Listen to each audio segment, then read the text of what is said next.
Welcome to Market Sizing. In this video, we'll explore three fundamental metrics that every product manager needs to understand: TAM, SAM, and SOM. These acronyms represent Total Addressable Market, Serviceable Addressable Market, and Serviceable Obtainable Market. Understanding these concepts is crucial for estimating revenue potential, making strategic decisions, and securing investor funding. TAM stands for Total Addressable Market. It's the overall revenue opportunity available for your product or service in a given market. Think of TAM as the maximum potential if your product captured every single customer in the entire market. TAM represents 100% of the market, regardless of competition or your business capability.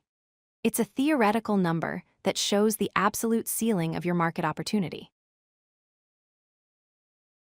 SAM stands for Serviceable Addressable Market.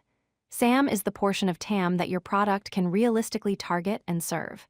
This accounts for market segments, geography, and your business constraints. If TAM is the entire ocean, SAM is the part of the ocean you can actually fish in.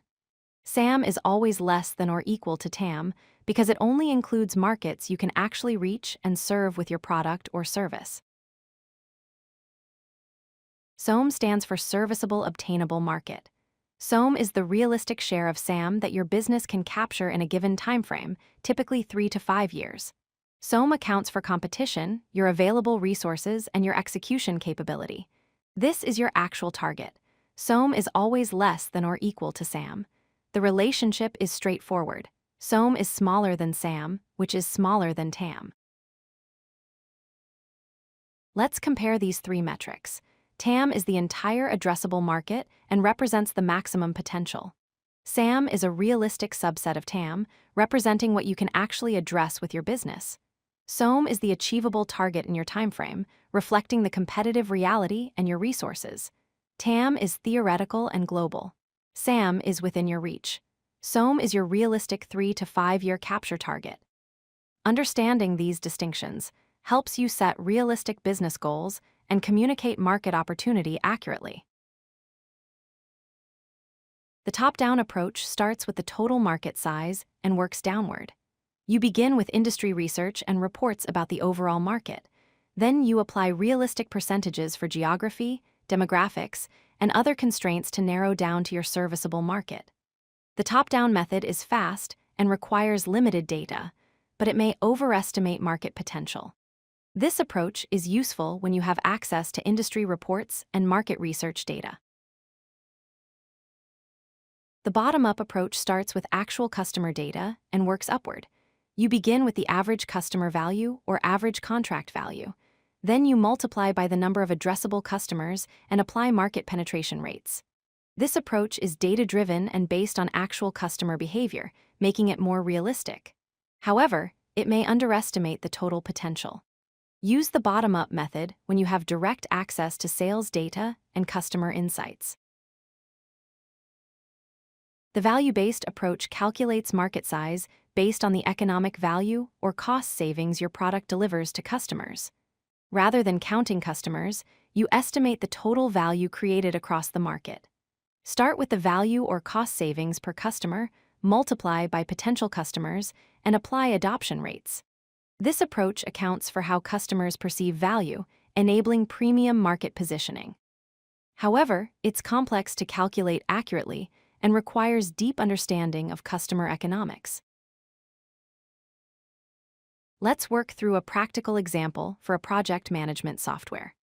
The TAM is calculated by taking the U.S. workforce of 160 million, identifying enterprise workers as 80 million, and multiplying by annual software spend of $1,200, giving us $96 billion. For SAM, we take that TAM, apply 13% for project management market share, and focus on mid to large companies, resulting in $12.5 billion. For SOM, we take the SAM of $12.5 billion, apply a realistic 2% market share target for year 5, giving us $250 million in obtainable market. There are 4 common mistakes in market sizing. First, overestimating TAM by including all possible customers without accounting for realistic addressability. Second, having a blurry market definition where customer segments, geographies, or use cases aren't clearly specified. Third, using outdated data from old industry reports that don't reflect current market trends. Fourth, ignoring competitive dynamics and not accounting for existing competitors or market share challenges. Avoid these mistakes by using multiple calculation methods, clearly defining your market, using recent data, and analyzing your competitive landscape. Here are the key takeaways. First, TAM is foundational and represents the total addressable market, essential for strategic planning.